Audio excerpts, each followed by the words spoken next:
কলিযুগের মানুষ যে ভালোবাসে, ভালোবাসাটা কিন্তু সঠিক নয়। কেন বলেন তো? এই কলিযুগের মানুষ আপনাকে ভালোবাসে স্বার্থ থেকে জন্য। হরি বল, যতক্ষণ স্বার্থ আছে তোমাকে ভালোবাসবে, আর যখন স্বার্থ নেই তোমাকে ভালোবাসবে। যতক্ষণ পর্যন্ত এই সংসারকে তুমি দিতে পারবে, সংসার তোমাকে ভালোবাসবে। যখন তুমি তাকে দিতে পারবে না, এই জাগতিক জগতের লেবু চিনে লেবু ভাত দিয়ে খেয়ে আমরা ছুঁড়ে ফেলে দিই না, তদ্রুপ যতক্ষণ পর্যন্ত তোমার দেহে রস আছে তোমাকে ভালোবাসবে, রস নিয়ে ছুঁড়ে ফেলে দেবে।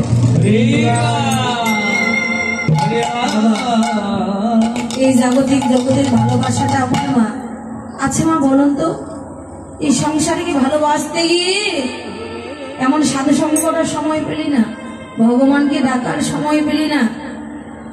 মা বিনিময়ে সংসারের কাছ থেকে কি পেয়েছ? এই সংসারকে ভালোবাসতে গিয়ে নিজে ভালো খাবার খেলে না, তাদের খাওয়ালি।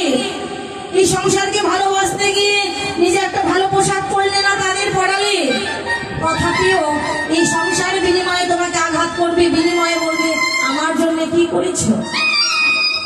বাবা, এই সংসারকে ভালোবাসতে গিয়ে দেশে ফিরে হয় না, বিদেশে চলে যায়। দেখা যায় তারা ডাক এসে গেছে, আর দেশে ফিরা হলো না, তাকে চলে যেতে হলো। মা, শুধু এই সংসারকে ভালোবাসবার জন্য তুমি এমন সাধু সঙ্গ ভক্ত সঙ্গ করার সময় পেলে। কিন্তু মা একবার ভেবে দেখো, যেদিন এই জগৎ সংসার এসেছিলে একা এসেছিলে, আবার যেদিন চলে যাবে আবার একা চলে যাবে, তবে সঙ্গে যাবে তোমার কর্ম।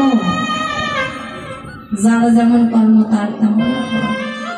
মা, তুমি যদি ওই চরণ ধুলি, ভক্তের চরণ ধুলি আর কৃষ্ণ নামকে সম্বল করতে পারো, যেদিন ওই ভবনদের পার ঘাটায় গিয়ে দাঁড়াবে, ওই কৃষ্ণ নামই তোমাকে পার করে দেবে, এই ভক্তের চরণ ধুলি তোমাকে পার করে দেবে। বাবা, এই জাগতিক জগতে যদি টাকা পয়সা থাকে না, এক দেশ থেকে আর এক দেশে যাওয়া যায়। আচ্ছা বলো তো, যেদিন তোমার নিজের দেশে ফিরে যাবে সেদিন কি টাকা পয়সা দিয়ে পার হওয়া যায়? বাবা, সেদিন একমাত্র কৃষ্ণ নাম আর হরি নাম ছাড়া তুমি পার হতে পারবে না। বাবা, তোমার দেহের মাঝারে প্রাণ আছে, কৃষ্ণ বলার সময় আছে, তোমার দেহের 10 ইন্দ্রিয় শরীর সজাগ আছে, তথাপিও তুমি সাধু সঙ্গ করলে না, হরি নাম করলে না। যেদিন তোমার দেহ থেকে প্রাণ পাখি চলে যাবে, যেদিন তোমাকে 4 জনাতি পাশের গলায় করে নিয়ে যাবে, সকলে তোমাকে বলবে বলো হরি, বলো হরি।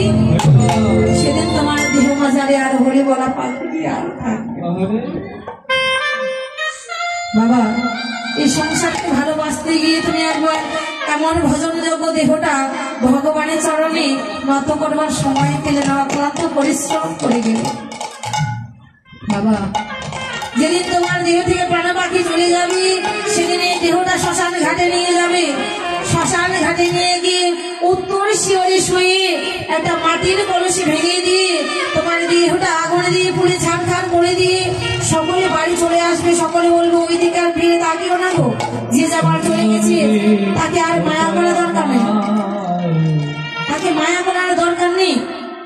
আমার ভগবান দুটি হাত বাড়িয়ে থাকবো, যাদেরকে ভালোবাসতে গিয়ে আমাকে বলে গিয়েছিলে দেখি তো তারা সবাই তোমাকে এই জগৎ সংসারে তোমাকে সবাই ফেলে যেতে পারে, কিন্তু আমি কখনো ভক্তকে ফেলতে পারি। বাবা, যখন ফিরাবস্ত হবে আপনারা আস্বাদন করবেন, যদি কীর্তন এসে করতে যেতে থাকে। যখন আমার ভগবান এই যে বসতে গেল, তখন 3 দিনের একটি বাছুরি কোলে করে নিয়ে যাবে, আর নিয়ে যাবে আর বলবে ওরে মঙ্গলি তুই যে ওই বনে যাবি, বনে গিয়ে আমাকে ভুলে যাবি না তো? ওই মঙ্গলি বলবে না প্রভু তোমাকে ভুলবো না।